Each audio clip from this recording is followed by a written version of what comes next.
Вообще философия дальняков – это довольно обширная тема. Многие люди, съездив в одно большое длительное велопутешествие, начинают этим болеть и уже не могут жить без каких-то дальних поездок, без походов на 2-3 недели. Месяцами люди путешествуют. Это становится образом жизни для многих.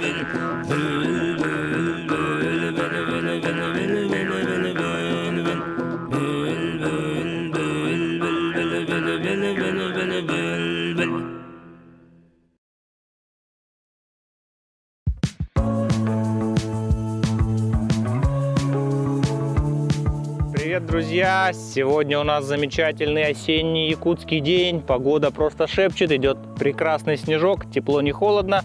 И сегодня мы вам немножечко расскажем про наше велопутешествие по Монголии. А вообще в Якутии, в Якутске в частности, наступил зимний велосезон. Это множество снега на дорогах, это скользкий рельеф, это замерзшие лужи. И, конечно же, достаточно низкая температура. Многие уже поставили своих железных коней до летнего сезона, потому что многие люди в минуса не катаются. А у кого-то нет шипованной резины, у кого-то нет экипировки. Но на самом деле это не так уж и сложно. До минус 20, до минус 30 на велосипедах все работает, кататься можно достаточно комфортно. В минус 30, минус 40, конечно, катаются отдельно взятые суровые якутские веллеры.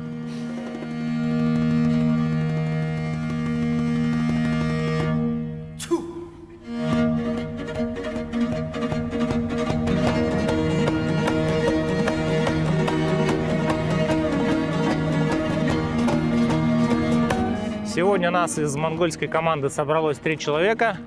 Это Александр, который во всех походах у нас является врачом, а после Монголии выяснилось, что совершенно мультизадачным человеком, который может и сантехнику починить, и все остальное прочее. Перечислять можно бесконечно. Также Татьяна, она с нами не так давно. Первый, по-моему, это у нее такой дальняк, причем сразу серьезный. Монголия, не какой-нибудь там, ну, не считая алтайского Первомая, который мы в этом году тоже посетили, прокатились. Татьяна, оказывается, очень хорошо готовит, очень хорошо общается с местным населением, с монгольским. Ну, я уверен, что не только с монгольским. Она у нас выполняла роль специалиста по внешним связям и достаточно успешно. Кроме того, в команде были Николай. Сегодня он не смог подъехать, наш бессменный костровой и тяжеловоз, водовоз, много чего воз.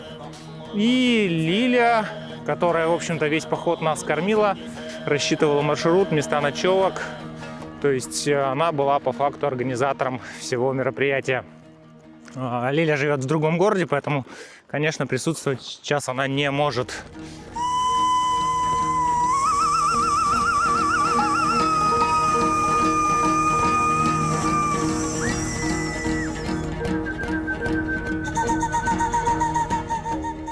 Ну, еду в основном готовили на костре.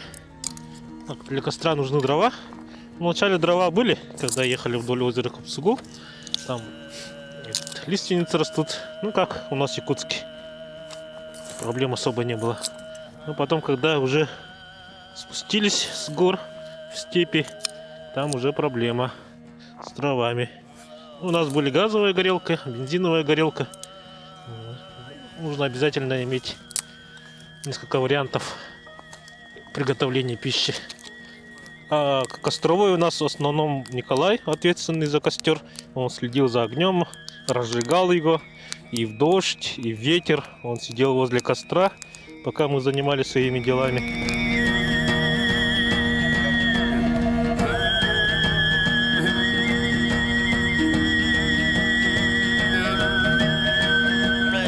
Мы пересекли границу с Россией, Монголией, ну точнее с Бурятией, даже Монголией получается, в поселке Монды. Это недалеко от Слюдянки. То есть велосипедная часть у нас началась с поселка Слюдянка, с берега Байкала. 3 дня у нас ушло на то, чтобы доехать до поселка Монды.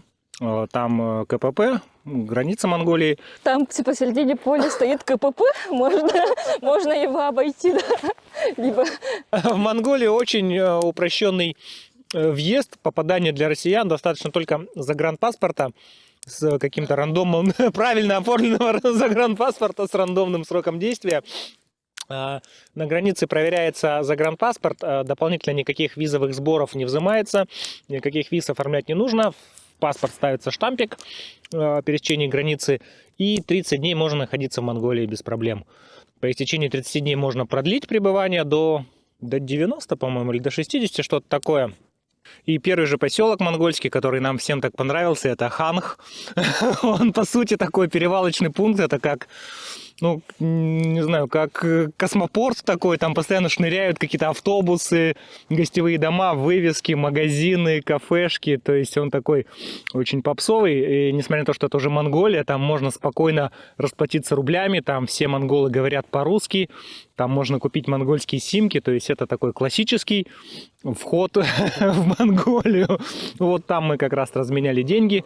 Примерно поняли, как работает монгольская система в магазинах, что монголы могут забыть что-то. Это у них такая национальная особенность.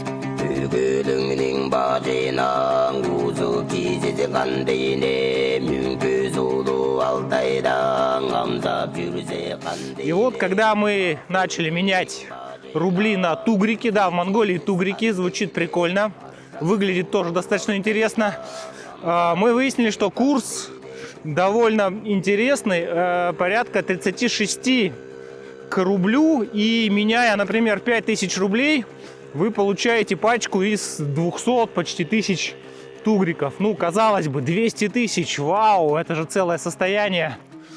Мы богачи, при том, что стоимость, например, обеда составляла, ну, порядка 15 тысяч, 13 тысяч. И с Ханха мы двинули вдоль Хубсугула по перевалам, по дорогам, ну, пожалуй, на которых только внедорожники встречаются. Вдоль Хубсугула мы ехали долгих 4-5 дней. Это получается восточное побережье Хубсугула до северной конечности, до южной оконечности Хубсугула. И дальше там был у нас поселок Хатгал, получается, да, из крупных населенных пунктов это Хатгал, где можно очень серьезно закупиться, супермаркеты, кафешки, асфальт. Далее дорога шла уже по равнинной части, это Мурен, следующий большой населенный пункт. И после Мурена началась горная местность с огромными перевалами, ну, вплоть до Цацерлега, по-моему, да, шли горы.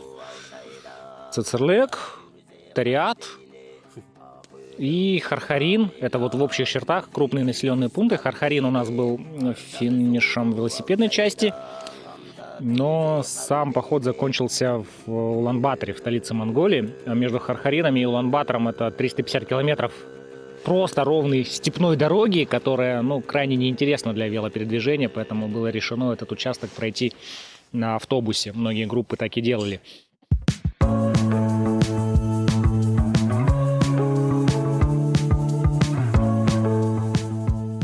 Этот туринговый велосипед фирма Сурли, американская. Ну, она предназначена именно для дальнобоев. Сурли Диск Тракер называется. Получается ригидная вилка. Спереди 3 скорости, сзади 10 скоростей. То есть диапазон скоростей достаточно удобный. Но он больше предназначен для грунтовых дорог, для асфальта, для гор не особо предназначен. Ну, плюс в том, что его можно нагружать и долго-долго ехать, не уставая. Для этого он предназначен. Руль тут баран, несколько хватов можно. Ну, иногда неудобно, но на трассе очень комфортно. Посадка, аэропозиции переходить очень удобно и не устаешь. Спереди я тоже ставлю передний багажник, сейчас убрал. Тоже можно ставить сумки, ну, чтобы распределение веса было по всему велосипеду. Ну, качество компонента тут качественные. Задний переключатель Shimano Dior XT. Спереди Тиагра стоит. Переключатель здесь на руле. Получается, обода они усиленные, двухстенные. Спицы тоже стальные, закаленные. Переключатели здесь микрошифтер называется. Вот это задняя переключатель, это передний. Ну, иногда неудобно, можно коленями задеть, тогда у тебя вся скорость, получается, скидывается. Но если приноровиться, то вот так постепенно, вот так можно переключать. Тормоза здесь тоже как пистолеты называются. На спусках, конечно, не очень удобно. Если вы вот тормозишь вот так на обычном велосипеде легко, а тут надо так держать крепко. Тормоза дисковые, механические, Авид BB7. Ну, очень хорошо держат, на любом склоне они тормозят, останавливают велосипед. Ну, седло Брукс, она уже прибрала форму моего тела, немножко пружинит, но уже практически не чувствуется. Ну, в целом велосипед мне нравится. Я уже проехал по нему на нем Крым, Абхазию, Монголию. Ну и в дальнейшем тоже планирую на нем совершать многодневные путешествия. В принципе, меня все устраивает. Ну, лично для меня самый сложный участок был это после Мурена. Мы переночевали в Мурене, в гостевом домике. Там хорошо отдохнули, постирались, помылись и выехали. И нас такой сильный ветер встречный был, что чтобы спуститься с горки, надо было педали крутить, чтобы да, как-то ехать. Да. И потом там начался подъем, не знаю, какой он длины был, но там очень высокий уклон, градус, да, как он называется? Ну да, градиент. Да, градиент называется. Я там даже привязывал себя к велосипеду, чтобы как-то идти. Вот это очень сложно было, да. Там мимо нас проезжали автомашины, они останавливались на склоне и нас снимали на видео, на фото и думали, наверное, что за люди так себя этот... Да, зачем это им, да, можно же на машине это проехать, зачем все это таскать, наверное, они так думали. Ну, было очень интересно. А потом уже как-то организм привыкает и уже едешь. В целом маршрут был, не сказать, что прямо архисложным. Это по категорийности, наверное, 4. Мы не заявляли категорию, не делали расчет категории сложности. Ну, наверное, 4 точно, может быть, даже с элементами 5 где-то. В целом километраж мой компьютер бортовой показал 1138, но несколько километров, несколько десятков, наверное, 60 я проехал с ободом на автомобиле до пункта ремонта. Я думаю, что если мы скажем, что прошли 1200 километров, не ошибемся, по набору высот это порядка 13 тысяч. Это суммарный набор высот. Все перевалы, все подъемы составил 13 тысяч. Это довольно большой набор. У нас даже в Грузии, в горной Грузии было меньше. Поэтому такой высотный поход. И надо заметить, что это все было на высотах примерно 1600-1902. То есть мы не опускались ниже 1500. Весь практически поход, начиная вот с подъема от Хубсугула, он проходил на вот таких высотах. То есть 2-3 недели на 1500, даже на 2 ночевки были у нас. Это необычно, это как бы, может быть, где-то не хватало кислорода в каких-то подъемах, но в целом это такой бесценный тоже опыт. Ну, причем нагрузка была довольно разнообразная, то есть мы и пешком довольно много шли, то есть там есть перевалы, которые очень сложно заезжаемые. В теории можно было заехать, но это прямо на пределе возможностей, поэтому многие перевалы, да и броды, да и просто, по-моему, да, песчаные участки мы преодолевали пешком, ведя велосипеды. Таким образом, нагрузка была и велосипедная, и пешеходная. Ну и даже тот же квест по поиску дров, это лазить по сопкам, по оврагам, это тоже в целом нагрузка разнообразная. Дегустация хушуров идет. Очень вкусно. 1 в 1. Даже вкуснее. Ну, не в один. У них тесто тоньше, и они вот огромные лепешки делают. Немножко стилизованные. Ну, хушуры нам сильно помогали, потому что вот эти цайные газары, они стоят на перевалах на высоте. И когда мы туда несколько часов поднимались, доходили и там смотрели, там стоит цайный газар, там нас ждут, горячий чай, хушур, и это было вообще русская мотивация идти вперед. Мне показалось, основное отличие хушуров от чебуреков, ну, к нам привычных, это все-таки более рубленое мясо, большими кусками рублено, и само мясо. То есть, скорее всего, это мясо яков, ну, по сути, говядина, а может быть и баранина, и может быть какая-то специфика обжарки. Но я пробовал уже Танины якутские хушуры, и они по вкусу практически один в один, как монгольские. То есть, действительно, монгольский быт, первое время он не отпускал нас. И, ну, не скажу, что я прям пил чай с солью дома, с молоком и с маслом, но такие как бы моменты были, да? Ну, мясо их на самом деле похоже на наше. И вообще вот кухня. Там очень много мяса предусмотрено, как и у нас. И супы, например, тоже как наши. Хотя нет, не совсем как наши, потому что они в суп могут добавлять практически буквально все там. Помимо мяса, обычной картошки, лапши, там еще могут быть пельмени, плюс капуста. И сначала это казалось странным, а потом мы привыкли. Когда в супе нет пельменей, это уже как будто чего-то не хватает, да? Какой-то жидкий суп. Я как врач, получается, мое мнение, конечно, было все рассчитано по калориям, по углевод, белки, жиры. Все это было, но, возможно, наши нагрузки были слишком большие. Из-за этого мы довольно-таки скинули общий скинутый вес был 16 килограмм на всю группу. Все скинули, да.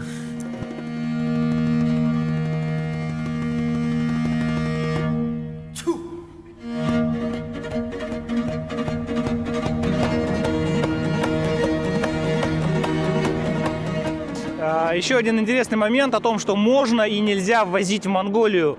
Ввозить можно все, что угодно. Например, мы везли с собой дрова.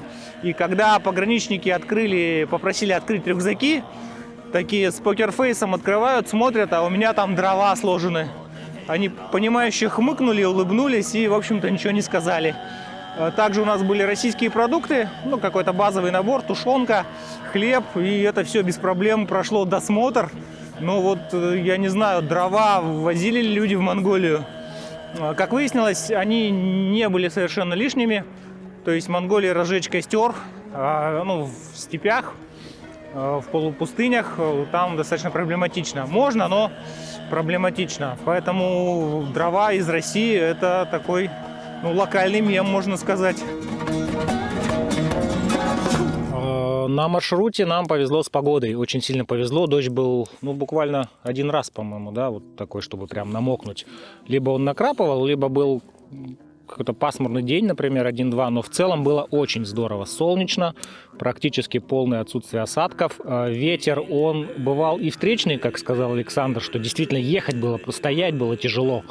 И в какие-то моменты он был настолько сильный попутный, что велосипед просто ехал сам, как будто тебя кто-то толкает в спину, и останавливаться прям не хотелось, потому что действительно такая динамика от ветра. В степях очень сильный ветер. Да, когда он боковой, то тоже достаточно неприятно, потому что просто сносит тебя. Такие моменты есть. На маршруте, наверное, асфальта было процентов, ну, 20, наверное, перед большими поселками, перед большими городами. Остальное все это грунтовка, это гравийка, это каменистые спуски, подъемы, это лесные дорожки. Что интересно, в монгольских степях можно ехать прямо по полянам. То есть настолько ровная и газонная трава такая, ровная местность, что просто ты можешь ехать вдоль дороги без проблем.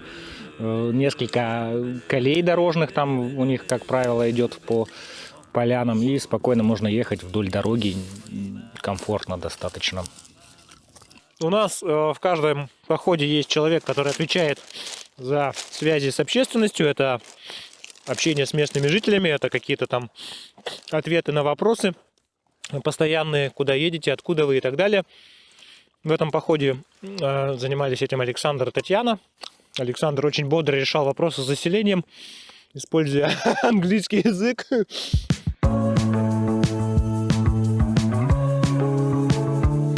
В общем, у меня велосипед Trek Marlin 7. Это у него алюминиевая рама. Trek вообще известен тем, что у них очень прочные рамы и накатистые. Штучек я тут, получается, поменяла переднюю звезду. шатуны Dior. До этого стояли другие обычные шатуны. Тут спереди одна звезда, сзади 10, 10 скоростей получается у велосипеда. В принципе, этого достаточно для похода. Хотя, казалось бы, когда спереди одна звезда, ее может быть маловато. Ну и все, тормоза гидравлические, на них было достаточно удобно. До этого впереди было 28 звезд в оригинале, в стоковой комплектации. Можно было и не менять, получается, потому что когда ты в горы поднимаешься, немножко тяжеловато, когда спереди 32 звезды. Велосипед мне очень нравится, он достаточно легкий из-за того, что рама алюминиевая, а не стальная. Колеса большие, 29-е. С большими колесами тоже на дальние расстояния удобно ездить, потому что когда раскатываешься, потом уже быстро едешь на них. Вот это грипсы, накладки, они тоже очень удобные оказались, немножко амортизируют даже. Ну и все, собственно.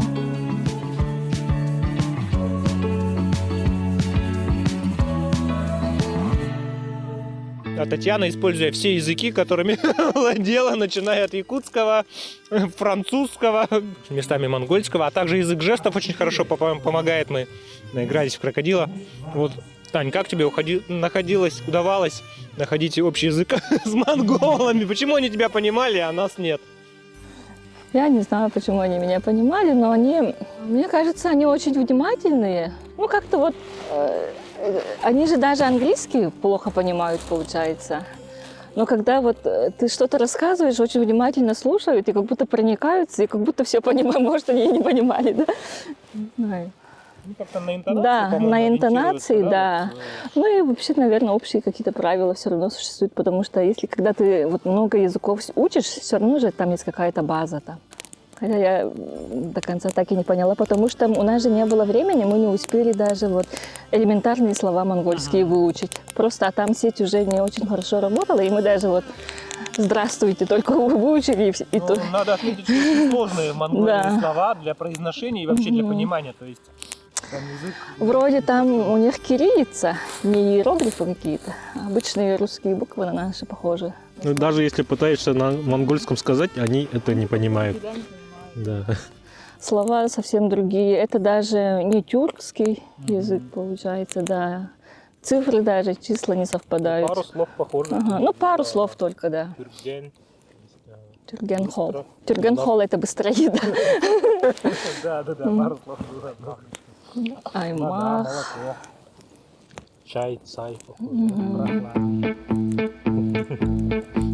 Еще один из важных деликатных моментов – это туалеты в Монголии. То есть тема такая живая, животрепещущая, актуальная. И когда кругом степь до горизонта, то проблема сходить в туалет – это довольно острая проблема.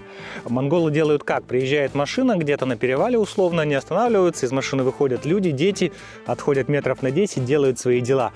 Сперва это смотрится дико, но потом недели через 2 мы просто омонголились и выступали таким же образом. Сперва мы искали какие-то кустики, камни, что-то там, какие-то заграждения, чтобы сходить в туалет с комфортом, но через пару недель мы стали просто делать как? Сперва отворачивается мужская часть группы, смотрят вдали в другую сторону, девочки делают свои дела, а потом девочки отходят, соответственно, мальчики делают. Здесь скажу сразу, что, конечно, мальчикам гораздо проще сходить в туалет, но, тем не менее, такая проблема в степях, она присутствует. То есть это поначалу хихи-ха-ха смешно, но когда доходит дело до дела, это действительно может быть проблемой, если ты человек такой стеснительный.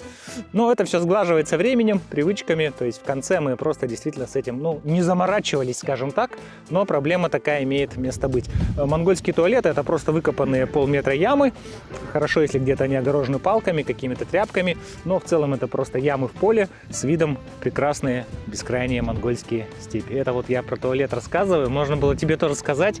Женский взгляд на монгольские туалеты. Ой, нет.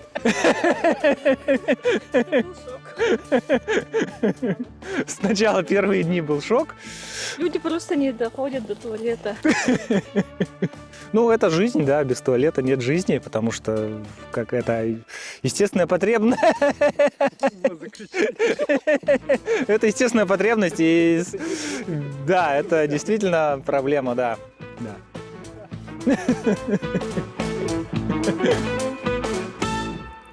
Температурные перепады очень большие. Получается, ну да, 30 градусов, когда ты едешь в шортах, в майке, тебе жарко, пот ручьем стекает, а к вечеру наверх поднимаешься, да, то есть 28, 30, 32. Стоит приблизиться к вечеру, 5-6 часов, 7 часов, солнце садится и начинает резко холодать. То есть к 8-9, когда уже поставлен лагерь, может до плюс 10, наверное, до плюс 8 даже опуститься температура. И когда мы уже, покушав, поужинав, расходились по палаткам, прям чувствовался такой морозец, даже от костра не хотелось отходить. То есть дневной перепад порядка, да, 20-30 градусов точно составляет перепад. Ну, это связано с высокогорьем, конечно, в первую очередь, но и в целом с климатом. Поэтому не получится так, что вы в Монголии как бы в августе и в шортиках такие всю дорогу проехали.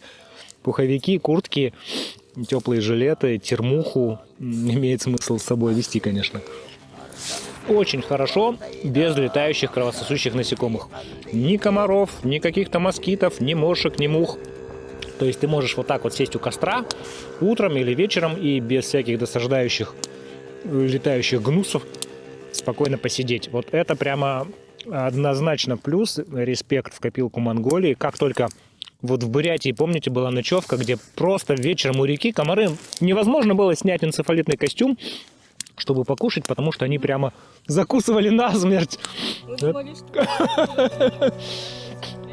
Есть места, да, где по сравнению с Якутией комаров много.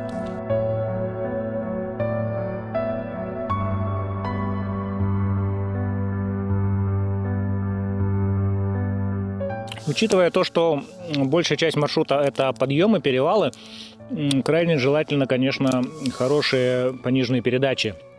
То есть передняя звезда должна быть, наверное, на уровне 28, наверное, 32, 26. Да, может быть даже 26. Угу. И задняя однозначно приближаться к 40 должна быть, это 44-ка, может быть 46-ка, но чтобы комфортно заезжать. Мы не говорим там про сковороды, да, 50-52 зуба, но вот 46-44, наверное, достаточно комфортно.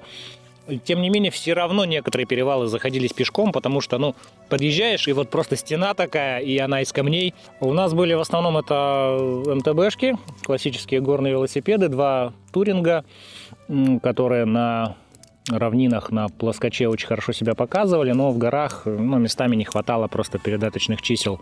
В то время как МТБшники, вот, например, Татьяна, Николай, Лиля на горных классических велосипедах, они, по-моему, пободрее заезжали в перевалы, чем на каменистых туринге. спусках вам было неудобно же, без вилки. Есть момент, когда у тебя ригидная вилка и рельеф именно вот камни, руки отбивались, достаточно сильно, да, Саша? Да, в зависимости от участка получается. Кому-то вот в моменте, кому-то удобнее, а кому-то наоборот. Более комфортно именно вот на МТБшках. Да. Но есть но, да. Если МТБ, то он должен быть очень качественный. Именно крепкие колеса, спицы там закаленные. И чтобы они выдерживали нагрузки, вес велосипедиста, вес баулов. Они выдержали, да. Стальная рама, может быть, даже предпочтительнее в этом плане, в случае внепланового ремонта. Хотя, конечно, алюминий тоже, имеет право на дальники, однозначно. Был момент, когда мы взвешивали велосипеды, у Александра был электронный безмен. У безмена там лимит 50 килограмм, то есть он до 50 может взвешивать, а дальше показывает ошибку, просто эррор. И вот на 3 велосипедах у нас были ошибки, то есть они весили больше 50 килограмм, получается. Остальные тоже приближались к этому, там порядка 42-46 килограмм, плюс средний велотурист сытый, это килограмм 80 мы добавляем. То есть общий вес снаряженный одного велоучастника это 130-140, наверное, да. Для дальних велопоходов я использую один из своих велосипедов. Это Surly Ogre. Стальная рама, жесткая ригидная вилка, что минимизирует ее обслуживание, минимизирует вес, увеличивает надежность. Это классические 29-е колеса. Здесь стандартная трансмиссия. Я приверженец старой школы. Это 3.11, 3 звезды впереди, 11 звезд, кассета на 11 звезд сзади. Естественно, механические тормоза, как показывает практика, в дальниках механика гораздо надежнее, меньше требует обслуживания. Использую 2 багажника для грамотной развесовки, что очень актуально в перевалах. И распределение нагрузки тоже очень хорошо идет именно благодаря переднему багажнику. Резина дорожная, здесь ширина, толщина 2,5. Это достаточно хорошо по любым грунтам. Проколов минимальное количество. Ну, не считая ситуации с ободом. Конечно, ради справедливости стоит сказать, что обод достаточно старый. Он прошел много лет. Велосипед с 2018 года. И обод прошел множество дальников. Это Грузия, это Крым, это Абхазия, Алтай. То есть нагрузки на него были нешуточные. Обод просто сломался. Он сломался интересным образом. Разошелся сварной шов, что в принципе не редкость. Но это привело к вылому целой части куска обода. А при разбортировке выяснилось, что вся внутренняя часть, внутренняя двойная стенка, она по всей длине окружности просто треснула. И обод был готов разломиться на 2 половинки. Это произошло не в начале пути, а ближе к концу. Произошло это, конечно, в чистом поле. То есть в Монголии, естественно, нету такого трафика, нету таких мастерских велосипедных, в частности, в полях, где-то в степях. Поэтому это произошло в чистом поле. И слава богу, что монголы помогли мне решить эту проблему. Один из монголов помог доброситься до поселка, где есть техническая возможность что-то сделать, автомастерская. И второй монгол из автомастерской, приложив просто нереальный полет фантазии, включив свои золотые руки, подручные инструменты в виде дрели, гвоздей, палок и так далее, у него получилось отремонтировать колесо, отремонтировать обод. Далее, навесное оборудование, переключатели, это, конечно, уровня Dior. Такая надежность, четкость переключения в походе просто необходимость. Использую сиденье Brooks с 2018 года. Это действительно замечательное седло для дальних походов. Оно принимает форму вашей анатомии и очень комфортно, удобно на нем ездить. Обратите внимание на руль Surly молоко. Им компоновались эти модели Огров до 2018 года как раз, то есть это последний стоковый руль, который стоит на этом Огре. Дальше они были обычными палками. Здесь руль мультихватный, он позволяет использовать очень много положений рук, за счет этого ты просто отдыхаешь. Кроме того, можно закрепить много навесного оборудования, сумочки различные, и вот эта геометрия трапециевидная, она позволяет очень хорошо чувствовать и управлять велосипедом. То есть в целом это классический туринг.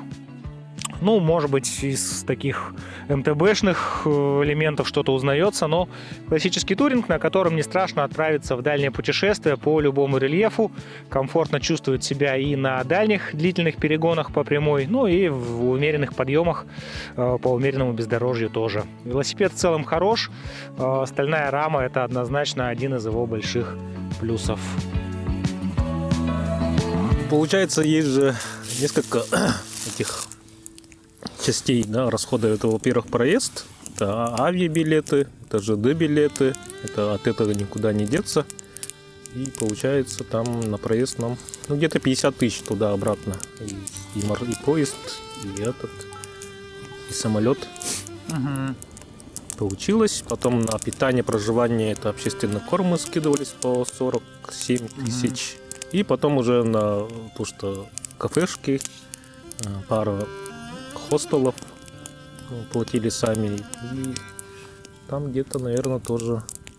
тоже 50, наверное. Да, тоже 50, если у кого. Кто-то вкусняшки много кушал, кто-то мало кушал.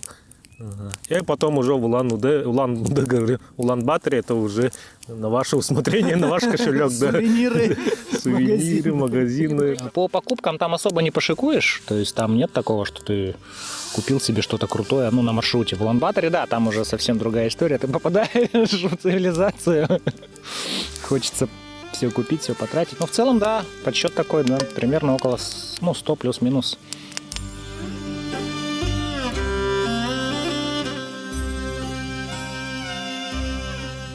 А крупных хищников в Монголии нет. Говорят, что есть волки. Ну, лисы есть точно. А вот медведей, волков, пожалуй, там не найти. Может быть, какие-то кабаны есть. Но это все не угрожает велосипедному туристу. Также не попадались нам особо змеи, пауки, которые бы могли представлять опасность. То есть достаточно безопасная в плане животных, ну и в плане людей страна. То есть никто не будет к вам приставать, никто не будет пытаться у вас отобрать денег, отобрать велосипед, какую-то агрессию проявлять. Монгольские дети бегут к вам с улыбкой, иногда с криками «fuck you», которыми их научили, вероятно, предыдущие русские туристы, проезжающие мимо деревень, и в надежде на то, что вы угостите их шоколадкой, конфеткой, чупа-чупсом. Поэтому запастись немножко сладостями перед походом по Монголии для детей монгольских имеет смысл. У нас были чупа-чупсы, мы их щедро раздавали детям из юрт, и они довольные, радостные убегали, махали нам вслед. И это классно, когда тебе рады. Хотя им казалось, что мы на них очень похожи. Да, они все время с нами. С Татьяной сразу подходили и с Татьяной по-монгольски разговаривали. Начинали разговаривать. По-монгольски разговаривают, потом ты говоришь, я не понимаю, они все равно продолжают. Типа, как не понимаешь? Удивлялись еще. Ты же монголка, почему ты не разговариваешь по-монгольски? Ну, вообще, да, классический вариант, когда 5 человек куда-то приезжают, и выходит монгол, ну, неважно где, он долго смотрит, и нас с Лилией принимали действительно за иностранцев, за туристов, а Сашу, Таню и Николая принимали за монгольских гидов-проводников. То есть, как будто они сопровождающие 2 туристов из Бельгии, какой-нибудь из Италии, не знаю, там, из Германии. Вообще поголовно все мне говорили, что я монголка. Сначала мне было как-то это непонятно, типа, почему. А потом как-то уже привыкла. Потом уже сама говорила. Да, и мы почернели, обгорели на солнце, то есть ничем абсолютно вот не отличались от монголов, только велосипедами, пожалуй. То есть если бы мы переоделись и пошли в город, в какой-то монгольский, в деревню, просто можно было бы смело слиться с толпой. Ну, очень аутентичная страна, они соблюдают свои традиции, одевают традиционные одежды, живут вот в юртах уже несколько веков. Они ездят на мотоцикле, и у всех вот такое национальное пальто. Ну, пальто или как называется? Кафтан Дели называется. Это смотрится очень красиво, интересно. Разные цвета. Ну, вообще, мне показалось, что Монголия сейчас активно развивается в сфере туризма. То есть мы проезжали мимо строящихся кемпингов, баз, прямо современные вот эти постройки.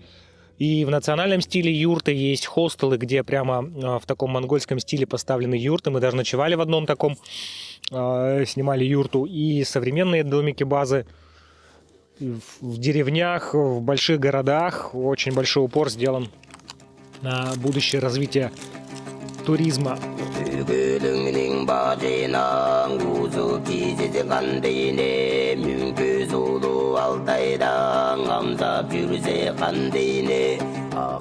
Монголия мне очень понравилась. Очень красивая страна, очень такая колоритная, необычная. Маршрут тоже очень понравился. Конечно, местами было тяжело, что я даже приезжал, расстелил коврик, туда ложился и вообще выключался. Потом только просыпался. Ну, это пару моментов было. Поэтому мне очень нравится заниматься велотуризмом. Вот ездить, познавать мир, видеть, открывать мир своими глазами. Поэтому тоже призываю ездить, смотреть, знакомиться, открывать для себя новые миры, можно сказать. У меня все. Турцию планирую, да, очень хочу. Это в кавычках,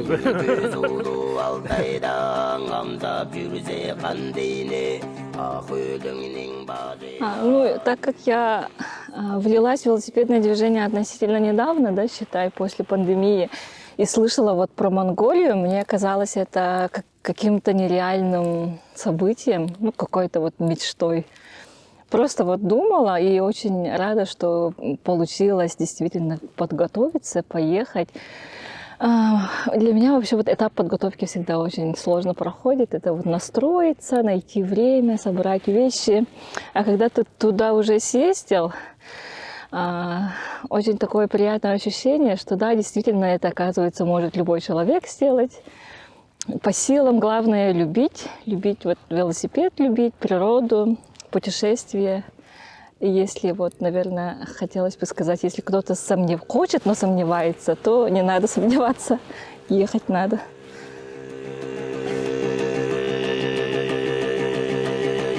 Вообще прикольно. Я могу, ну и вообще я бесконечно могу на самом деле. Просто скажете, когда заткнуться и все, да. Мне вообще, да, вообще не сложно. Что касается в целом похода, я считаю, что он прошел просто замечательно. Велопоход по Монголии, он показал много наших сильных сторон. Он несложный, повторюсь, доступный, в принципе, для человека с средним уровнем подготовки. Поход прошел замечательно. Мы очень рады, что все-таки нашли время, средства, финансы, возможности, чтобы выбраться и прокатиться нашей уже скатанной группой. И, конечно же, мы уже планируем будущий сезон. Это сезон 2025 года. Кстати, Монголия прошла под эгидой 2025 почему-то. А в 2025 году у нас запланирован крупный поход. Это Турция. Это северо-восточная Турция. Пока не будем вдаваться в подробности, анонсы будут чуть попозже. И турецкий поход, он обещает быть чрезвычайно красивым, чрезвычайно интересным. И в целом он должен быть тоже не менее крутым.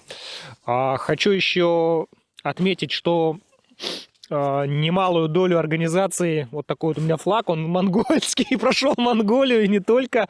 Это туроператор «Попутный ветер», благодаря которому многие походы состоялись. Состоялась, в частности, Монголия. Это будет Турция тоже под эгидой «Попутного ветра». Ну и маленькие локальные туры в пригородах Якутска мы тоже проводим под эгидой «Попутного ветра».